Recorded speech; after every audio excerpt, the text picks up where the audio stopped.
La petite princesse s'en va combattre le dragon.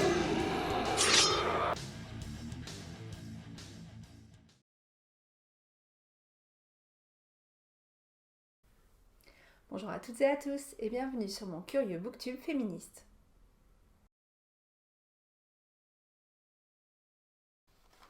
Aujourd'hui, je vais vous parler de deux romans d'autrices américaines d'origine nigériane que j'ai lus coup sur coup et qui appartiennent tous les deux au genre de l'imaginaire et qui sont les premiers tomes de trilogie. Le premier, c'est De sang et de rage de Tomi Adeyemi qui est paru chez Nathan en mai 2019 et c'est le premier roman de cette jeune autrice qui l'a publié en fait quand elle avait 24 ans. Le second, c'est Akata Wish de Nnedi Okorafor qui est paru à l'École des loisirs en janvier 2020 et qui a été publié dans son édition originale en 2011.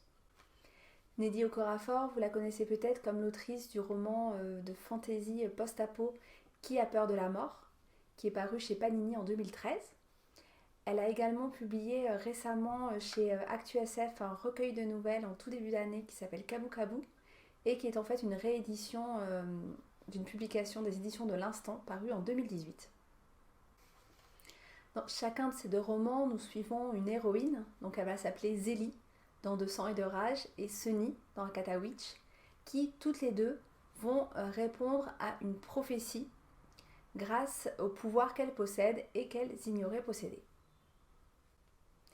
Zélie, elle vit dans une Afrique imaginaire dans le royaume d'Orisha, qui fait néanmoins référence à des villes qui existent réellement au Nigeria, comme Lagos ou Ibadan. Pour la petite minute culturelle, les Orishas, ce sont des divinités afro-américaines d'origine africaine et notamment issues des religions du peuple Yoruba, qui est un groupe ethnique extrêmement important en Afrique et notamment au Nigeria.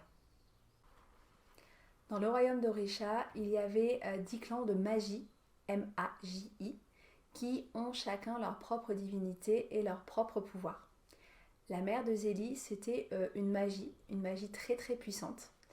Mais elle et tous les magis ont succombé à une attaque extrêmement violente du roi Saran, qui a cherché à détruire la magie et tous les magis. Zélie, c'est une devin. Ça signifie que si la magie existait encore à Orisha, elle serait une magie.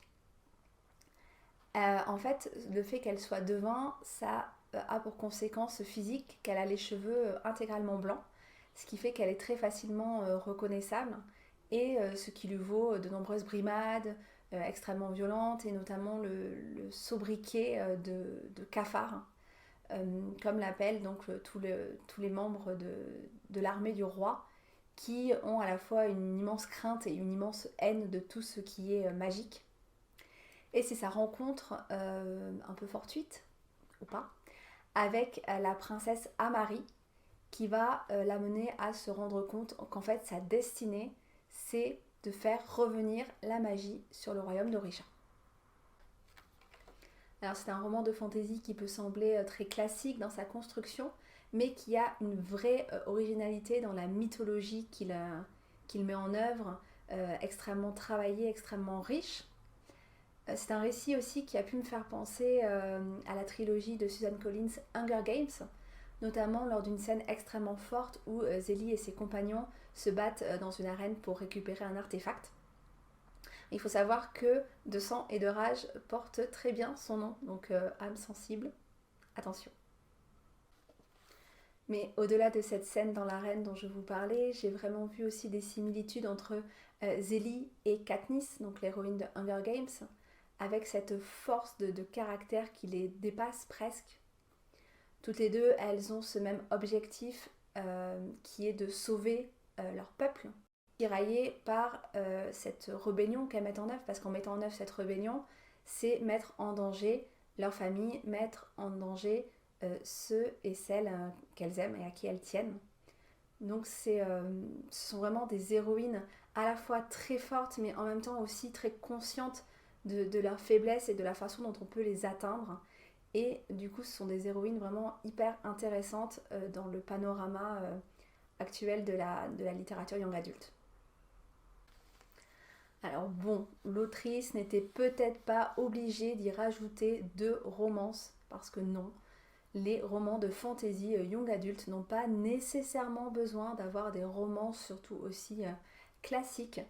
Mais je ne suis pas très objective parce qu'en vrai les romans ça m'agace très souvent. Alors voilà. Dans Akata Witch, Sunny découvre qu'elle est un léopard, c'est-à-dire qu'elle a la capacité d'utiliser la magie. Et donc elle découvre également qu'il existe un monde magique parallèle au sien, dans lequel des érudits prennent sous leurs ailes de jeunes élèves qui doivent apprendre la magie, passer un certain nombre d'examens en fonction de leur âge et de leur niveau, et donc pour continuer à développer leur magie. Alors si vous avez le sentiment que je viens de vous présenter le pitch d'Harry Potter, en fait on n'en est vraiment pas loin. Et ça c'est un peu ce que je reproche à ce roman, c'est que j'ai eu l'impression de lire Harry Potter au Nigeria. Donc ça va jusqu'au combat final contre le gros méchant, jusqu'au fait que Sunny vienne en fait d'une lignée de magie extrêmement puissante. Ça va jusqu'au Funkybus qui aurait très bien pu s'appeler le Magicobus. Donc voilà, moi j'ai trouvé ça un peu dommage. Mais voilà, ça ne reste vraiment là aussi que mon opinion. J'ai lu vraiment de très très bonnes critiques sur Akata Witch. Donc si c'est un roman qui vous donne envie, n'hésitez pas à le lire, ne vous arrêtez pas à ce que je vous en dis ici. Surtout qu'il y a quand même une chose que j'ai trouvée hyper chouette dans ce roman, et la bibliothécaire en moi était joie, c'est qu'il existe une monnaie spécifique en fait dans le royaume des léopards qui s'appelle les Shittim, et qui viennent récompenser les apprentissages en fait des personnages. Donc à chaque fois qu'un des personnages acquiert une nouvelle compétence ou un nouveau savoir, les Shittim tombent littéralement du ciel. Et donc du coup, la bibliothèque est un des hauts lieux des léopards, et je trouve ça hyper cool. Je vous parle de ça parce que j'ai trouvé très intéressante la façon dont ces 2 livres, qui appartiennent aux cultures de l'imaginaire, soulèvent des problématiques qui sont à la fois culturelles et très actuelles. Les 2 romans abordent notamment la question des violences policières à l'encontre des personnes afro-américaines aux États-Unis. Et c'est un sujet extrêmement important pour Tomi Adeyemi, qui en parle notamment en note de son roman à la fin du roman. Je vais vous lire un petit extrait de cette note. Si le fait de chevaucher de gigantesques lionnaires ou d'accomplir des rites sacrés relève bien de la fantaisie, tout ce que ce roman recèle de chagrin, de peur, de tristesse et de perte est réel. Lorsque j'ai écrit de sang et de rage, je regardais constamment le journal télévisé. On y voyait des hommes, des femmes et des enfants noirs se faire tirer dessus par la police, alors qu'eux-mêmes étaient désarmés. Écrire ce roman a été pour moi la seule façon de surmonter la peur, la colère et l'impuissance qui m'accablaient. Je me disais que s'il pouvait changer le cœur et l'esprit ne serait-ce que d'une seule personne, alors j'aurais répondu à ma manière à un problème face auquel je me sens si souvent dépassée. À présent, ce livre existe et vous êtes en train de le lire. Toujours sur cette thématique des discriminations, dans Akata Witch, Sunny et son ami Sacha sont tous les 2 d'origine nigériane, mais nés aux États-Unis. Ils ont grandi aux États-Unis, et quand ils reviennent au Nigeria, là-bas ils sont rejetés en fait. On les appelle Akata, comme dans le titre Akata Witch. Akata, ça signifie animal de la brousse, mais c'est aussi un mot péjoratif pour désigner les personnes noires qui ne sont pas nées en Afrique. Sunny, elle est non seulement Akata, mais en plus c'est une fille et elle est albinos.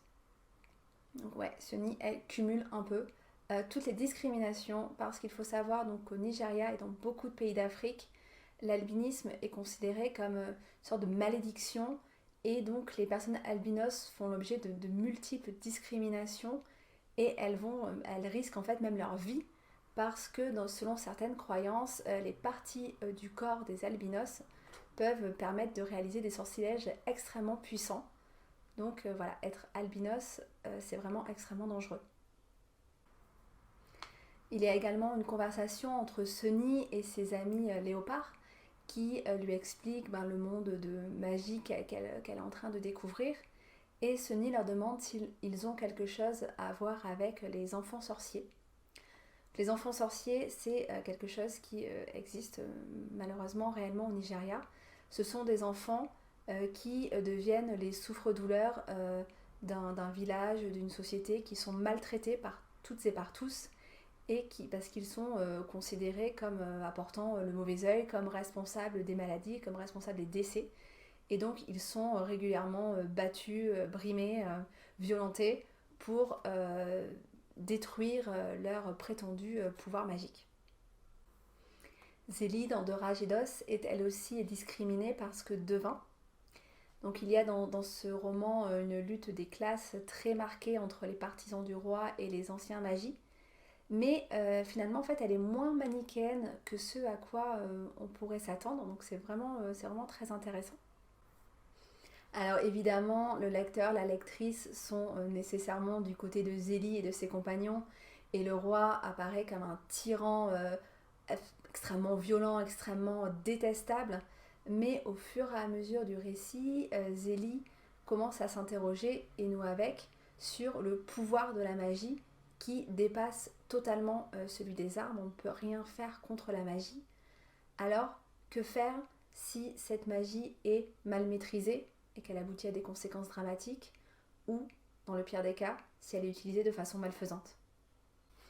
Alors, sans entrer dans un cours d'histoire, le Nigeria, c'est un pays qui a obtenu son indépendance totale du Royaume-Uni en 1960. Et suite à ça, ça a été un enchaînement de coups d'État, de représailles raciales, une guerre civile, une première constitution, puis de nouveaux coups d'État, etc.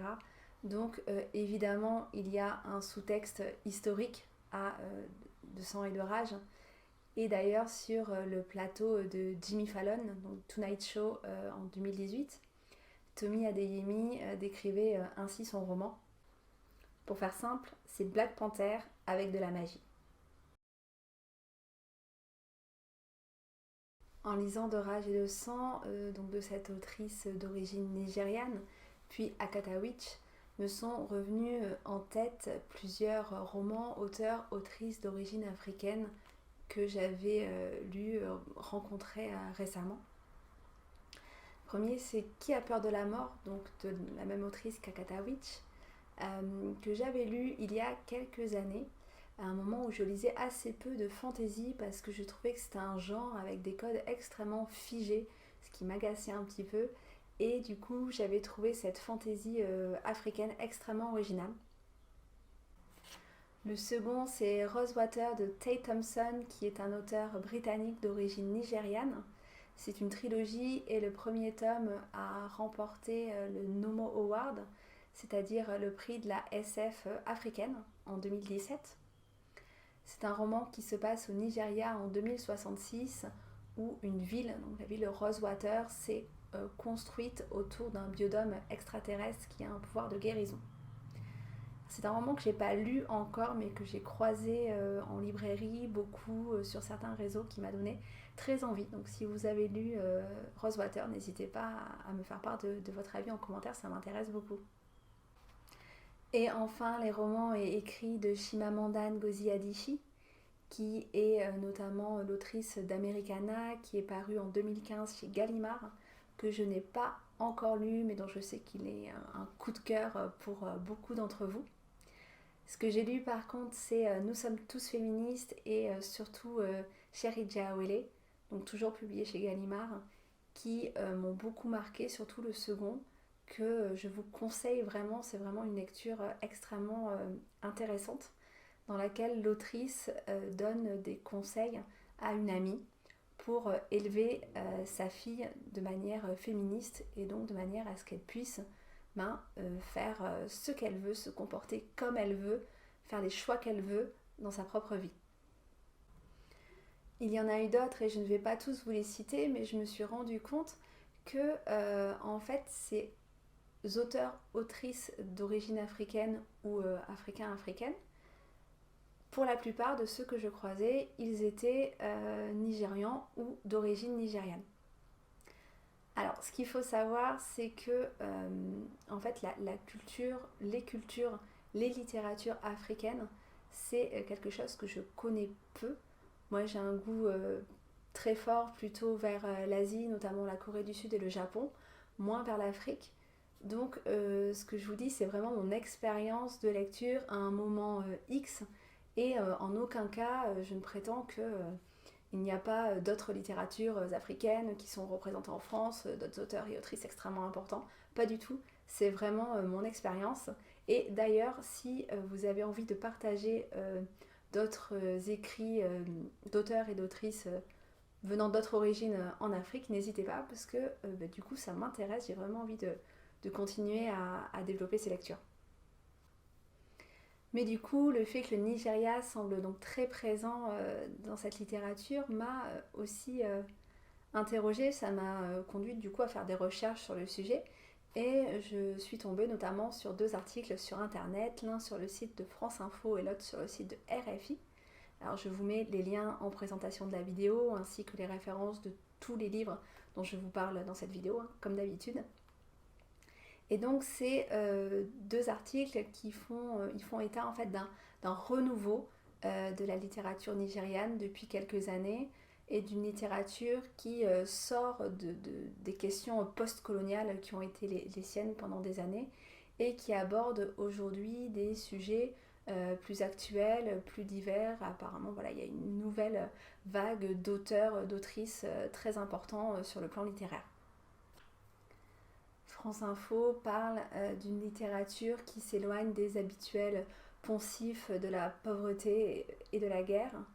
Et il est fait référence à une maison d'édition qui a été créée à Abuja en 2006, qui s'appelle Cassava République, et qui est présentée ainsi. De la science-fiction au polar, en passant par les questions touchant à l'homosexualité ou l'érotisme, Cassava République explore tous les genres sans tabou. L'article du RFI parle du Nigeria comme d'un géant littéraire proposant une fiction originale et puissante. Du coup, moi, je trouve que ça donne vraiment envie de continuer à s'y pencher, non? Voilà pour cette 8e vidéo. J'espère qu'elle vous aura donné envie de découvrir peut-être De sang et de rage ou Akata Witch, ou peut-être d'autres romans, notamment des cultures de l'imaginaire d'origine nigériane, qui sont en train d'être publiés de plus en plus en France actuellement. J'espère peut-être aussi vous avoir vous avoir donné quelques éléments sur la culture nigériane que vous ne connaissiez pas. Et j'espère que ça vous aura intéressé.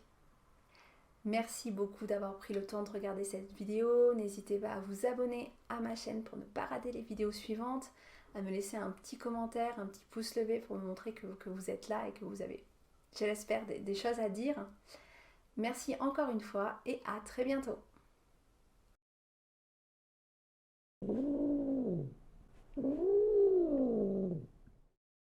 De nouveaux coups d'État, des tentatives de démocratie, c'est plus à la mode la démocratie.